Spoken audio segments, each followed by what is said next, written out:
होता है। हमारे जो सबसे पहले गुरु होते हैं वो हमारे माता पिता होते हैं। माता पिता हमको बड़ा करते हैं, पालते पोषते हैं, और फिर विद्यालय में जब आप भर्ती हो जाते हैं तो फिर गुरु के शरण में आप लोग आ जाते हैं। तो जो गुरु होता है वो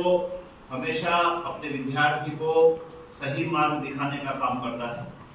और कई सारे गुणों को उसमें संचार भी करता है, अच्छी अच्छी बातें बताता है, नैतिक शिक्षा की बातें बताता है।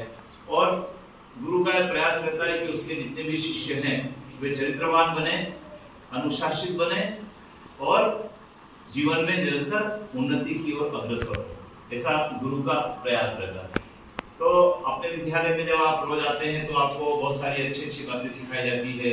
ज्ञान की बातें बताते हैं, सामान्य ज्ञान की बातें बताते हैं, और एक अच्छा नागरिक बनने के लिए हमको किन किन गुणों को जीवन में धारण करना चाहिए उसकी बात भी बताते हैं। तो हमको गुरु की शिक्षा का जीवन में पालन करना चाहिए और उनके द्वारा जो मार्ग बताया जाता है उस मार्ग पर चलना भी चाहिए, क्योंकि हम अच्छे नागरिक तभी बनते हैं जब हम अच्छी शिक्षा को प्राप्त कर लेते हैं।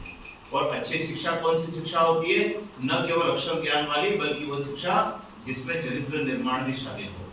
जिसमें नैतिक शिक्षा भी शामिल हो,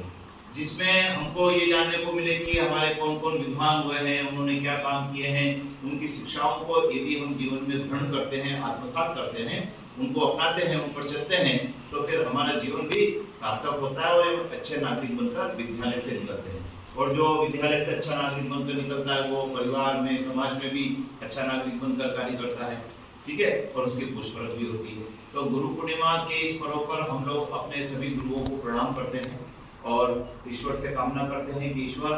मैं जब भी किसी कार्य में संलग्न रहूं तो उस कार्य को मैं पूरी ईमानदारी से करूं, मेरा आचरण अच्छा रहे, मेरे दैनिक जो कार्य है वो कार्य इस प्रकार की हो कि उससे मैं और मेरा जो परिवार है उस परिवार का भी महत्व बढ़े, परिवार की भी शान बढ़े, और मेरे जीवन में जो शिक्षा का जो गुण मुझे संचार करते हैं विद्यालय के गुरुजन, उसका मैं निरंतर पालन करूं, ऐसी कामना आज हमने सरस्वती पूजन के माध्यम से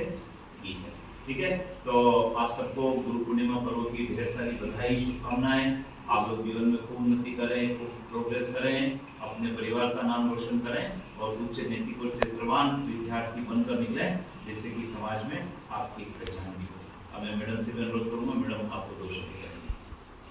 गुरु पूर्णिमा की इसमें सबको बहुत बहुत बधाई, शुभकामनाएं। बहुत अच्छे से आपको करना है और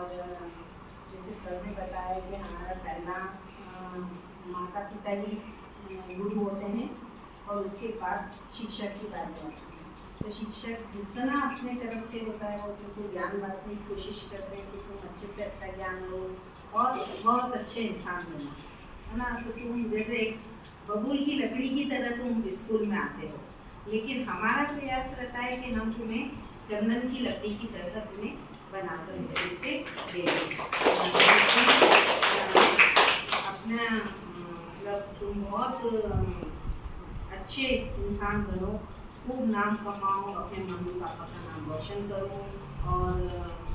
अपने समाज में खूब अच्छा मतलब अच्छा इतनी प्रोग्रेस करो कि समाज का में भी तुम अपना एक स्थान बना सको। यही कामना के साथ फिर तुम्हें गुरु